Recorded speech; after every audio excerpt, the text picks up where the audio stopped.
중국 이제 지금부터 본 게임인 거죠. 근데 트럼프 한 명이 와서 야 이제 미국에서 다 해 할 수 있어요? 절대 못해. 네, 안녕하세요. 국제경제와 국제금융사를 연구하고 있는 안유아 교수입니다. 중국 경제의 성장 엔진으로 힘이 약화된 건 오래전 일이에요. 결국 자기 문제인 거예요. 자기 내부에 문제가 있는 거예요. 그게 두 가지 문제예요. 하나는 중국 지방정부 부채가 너무 높다. 80조. 거기에 금리가 1% 올라도 이자만 8천억 위안 내야 되는 거예요. 그러니까 이게 계산이 안 되는 거죠. 이게 부채만 갚다가 경제 성장은 아예 생각지 못하는 거예요. 지금 중국은 전반적으로 기업 부채가 200% 돼요. 기업들 부채가 60% 넘으면 위험하다고 그래요. 중국은 지금 그게 63%까지 왔어요. 그러니까 경계선을 넘은 거죠, 중국이. 그러니까 중국도 이제는 기업 부채, 정부 부채 다 높아져 버린 거예요. 지방 정부 부채까지 높아. 그러니까 중국 이제 지금부터 본 게임인 거죠. 지금부터 핵심인 거예요. 지금부터. 우리가 손님을 청하는데 내가 음식을 막 해서 3개 테이블 차려놨어. 하나는 우리 가족이 먹는 테이블. 이 국내 소비라고 말할게요. 하나는 미국 같은 나라 서유럽 잘 사는 애들이 먹을 음식 하나 차려놓고, 하나는 후진국이 먹는 테이블을 3개 만들어놨는데 이 미국하고 서유럽 안 먹겠대. 갚버렸어, 박차고. 오늘 만들어놨어. 그 테이블이 팔 데 없어. 누가 먹어줄까? 그냥 국내 사람들이 그것까지 먹어줘야 되는데 국내 사람들이 소득이 그 테이블 음식을 먹을 수 소득이 아니야. 근데 또 서유럽과 미국 경제가 안 좋아지니까 이 후진국에서 물건도 잘 안 수입해가. 그러면 중국은 3개의 테이블을 생산할 공급 능력을 갖고 있는데 해외에서 먹던 2 테이블이 남아 도는 거예요. 그 2 테이블 다 국내 사람들이 먹어줘야 되는데 국내 사람들이 그거 먹을 만한 소비 능력이 있냐 이거죠. 갑자기 소비가 팍 늘어날 수는 없잖아요. 그러니까 기업들은 이게 못 팔게 되고 창고에 누적이 되고 이게 기업의 수익성 악화로 이어지는 거죠. 그러다가 또 미국이 관세까지 때려버려. 그러니까 기업들이 힘들어지는. 그러니까 중국은 지금 무슨 일이 일어나냐면 가격 경쟁을 해요. 물건 남아도니까 어떻게 처분하겠어요? 기업끼리 죽이려게 하면서 가격을 싸게 하는 거예요. 그 테무나 들어가 사보면 물건이 얼마 싸요? 그게 왜 싼지 알아요? 그렇게 남아도는 물건을 테무를 통해 유동화시킨 거예요. 막 손해를 보면서 테무에다 싸게 파는 거예요. 그러니까 그렇게 우리 보기에 말도 안 되는 물건 값이 나오는 거거든요. 근데 기업들한테는 그렇게라도 물건을 팔아야 돈을 돌리니까. 유동성이 돌아야 기업이 사는 거니까 그렇게라도 하는 거예요. 그러니까 가격 경쟁인 거예요, 중국은. 그러니까 경쟁이 어떤 일이 일어나요? 기업들이 마진이 줄어들면 다 피를 토하는 거죠. 그럼 점점 힘들어지면 중국이 그 단계예요. 그건 좀 과대하게 말하는 거고 실상은 이래요. 중국 대학생이 많아서 1년에 1,200만 뭐 이 정도 되고 또 조금씩 지금 줄어들고 있는 상황이지만 어쨌든 1,000만 명이 넘어요. 그러니까 이런 나라가 세상에 없는데 매년 졸업생이 1,000만 명 넘어간다는 게 얼마나 놀라운 데이터예요. 근데 지금 대학생들이 부모들은 잘 살아요. 중국은 잘 사는 나이대가 정확하게 말하면 65년부터 79년생까지예요. 우리가 시대에서 배당을 다 받은 나이대라고 봐요. 그래서 저는 71년생이거든요. 그러면 지금 그 청년들이 부모가 내 나이 때 되는데 우리 나이 때는 중국에서 어떤 장점이 있냐면 죽을 때까지 돈이 나와요. 왜냐면 우리 나이 때는 부부가 다 직장 생활을 해요. 근데 다 국유기업에서 했단 말이에요. 자본주의 나라가 아니잖아요. 그러면 국유기업을 은퇴한 다음에 죽을 때까지 퇴직금이 나와요. 그리고 그게 물가 상승에 따라 계속 올라가요. 그러니까 이제 그 나이 때는 세대는 이제는 먹고 사는 문제가 완전히 해결된 세대. 그러면 지금 젊은 애들이 예를 들면 직장이 없다 이러면 길거리에 앉을 필요는 없어요. 왜냐면 우리 세대는 첫째는 죽을 때까지 현금 흐름, 그러니까 소득이 안정되고 두 번째는 집이 해결됐어요. 집이 또 하나 있는 게 아니라 보통은 2-3개예요. 우리 나이 때가. 왜 그런지 알아요? 제 나이 때는 집을 시장에서 부동산 사는 게 아니고 국가에서 줬어요. 그러면 직장이 있으면 이래 이 직장에서 집을 하나 주고 저 직장에서 하나 주고 하니까 보통 2개 되는 건 아주 일반 현상이에요. 그래서 우리 나이 때 부모의 자식들은 부모가 주는 집이 100% 있어요. 없다고 해도 들어와 살면 돼.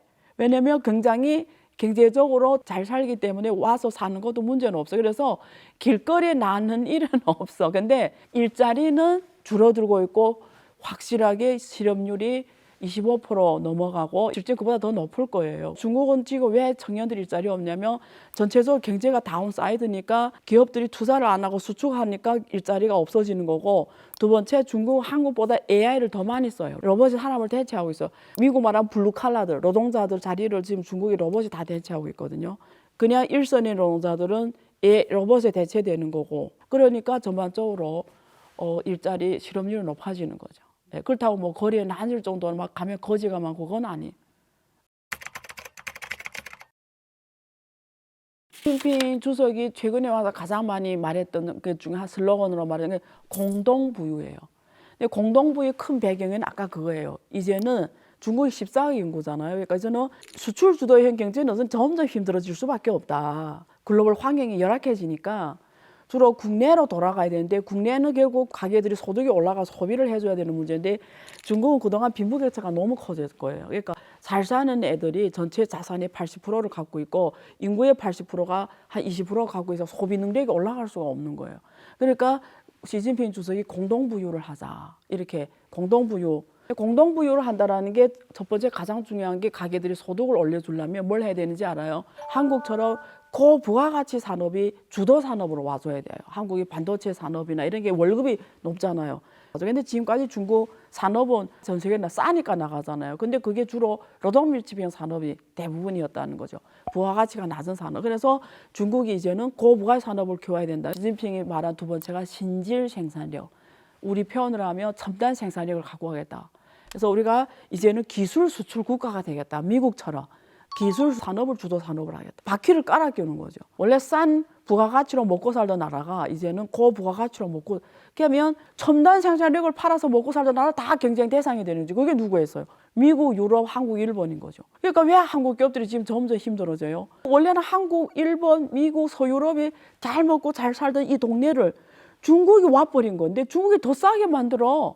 근데 옛날에는 질은 안 좋았어. 이랬는데 이제는 질까지 좋아. 근데 가격이 한국보다 훨씬 싸. 일본보다 훨씬 싸. 미국보다 훨씬 싸. 중국이 더 좋아 심지어. 이러니까 어떻게 돼요? 잘 사는 국가들이 밥상을 대체해버리니까 미국 이런 아들이 이게 뭐야? 우리가 지금까지 이렇게 잘 먹고 잘 살았는데 우리 밥상을 쟤네 뺏어가니까 우린 뭘 먹고 살아? 이렇게 된 거지. 그러니까 뭐가 발생했죠? 미중 무역 전쟁이 터졌고, 지금 그 갈등이 확산되면서 패권 전쟁 이렇게 오게 된 거죠. 롤린이 이렇게 오는 거죠. 트럼프 일기 때 정확하게 2018년 3월 23일로 기억이 나요. 중국의 1,000억 달러 상품에 대한 관세를 25% 때린다, 이렇게 해서 중국도 맞대응으로 관세 높여서 때렸는데, 결과적으로는 트럼프 일기에서 4년 했잖아요.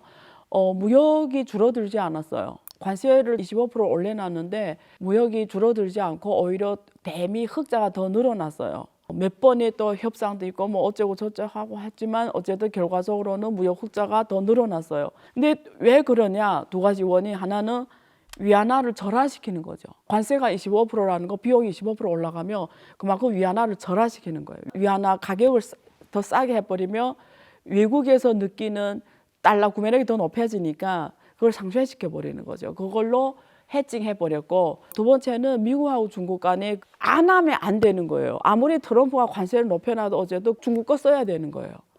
중국 물건 안 쓰면 돌아 안 가니까. 산업이 되게 많았던 거예요, 일기 때. 그러니까 갑자기 안 쓸 수는 없잖아요. 갑자기 중국 거 안 쓰고 뭐 베트남이나 뭐 다른 나라 거 쓰려고 해도 없는 거예요. 그냥 중국 거 써야 되니까 영향을 크게 못 받았죠. 바이든이 오면서 없앨 줄 알았는데 그 25% 계속 유지했어요. 그래서 지금 전반적으로 이렇게 8년이 지났잖아요. 8년 지났는데 결과 뭐냐? 무역 규모는 줄어들었어요. 결국 흑자 규모도 줄어들었어요. 원래는 한 5천억 달러 하다가 지금 한 2,800억 달러로 중국의 대미 흑자는 줄어들었어요. 그런데 중국이 다른 나라에 대한 흑자는 올라갔어요. 실제는 중국은 무역 규모가 훨씬 더 커졌어요. 그때 무역 전쟁 할 때도 5조 안 됐는데 지금 거의 6조 되거든요. 중국의 무역이 더 커진 거예요. 전 세계 나라와의 무역이 더 커졌고, 그다음에 1대1로라고 해서 68개국이나 협력하는 그 국가 수출이 엄청 늘어났어요. 그게 주로 중앙아시아 쪽 나라들이 많고, 그리고 저 해양을 통해서 해양 실크로드. 그래서 전반적으로 지금까지는 무역에서의 타격은 기업들이 비용은 늘어났어요. 기업들의 측면에서는. 근데 국가적으로 봤을 때는 크게 중국이 데미지는 크지 않아요. 그럼 이 기회에 지금 60%뭐 때린다, 뭐 100% 때린다, 뭐 이런 얘기를 했는데 최근에 나온 거 보니까 60%가 아니라 지금 뭐 10%를 올린다. 먼저 중국에 지금 25%잖아요. 여기다 10%를 올린다는 거거든요. 1기 때 보면 자기 하겠다라는 게 25%밖에 안 했어요. 나머지 안 했거든요. 말한 대로 그렇게 60% 100%를 때릴까? 일론 머스크가 중국에서 전 세계 수출의 대부분을 상해 공장에서 하거든요.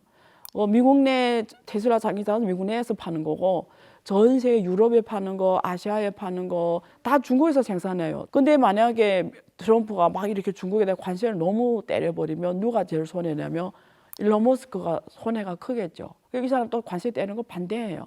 그러니까 조금 조정될 확률은 있는데 그러면 중국이 대응할 수 있는 건 세 개예요. 방안이. 그래서 이미 다 짜놨어요. 첫째, 환율을 계속 전환시키는 거예요. 근데 60%까지는 전환시킬 수는 없어요. 유한화 돈이 60% 싸지면 어떻게 나라가 망하지. 국민들이 부가 60% 줄어드는 게 내게가 말이 안 되는데 조금 전환시키고 플러스 중국에서 기업들이 수출하면 수출 보조를 줬어요.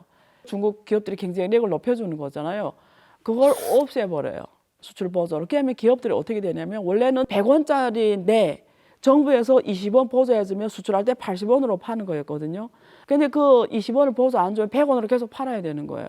그러면 어떻게 되냐면 미국에서 수입하는 그 물건이 100원으로 들어오면 미국 물가가 높아지는 거예요.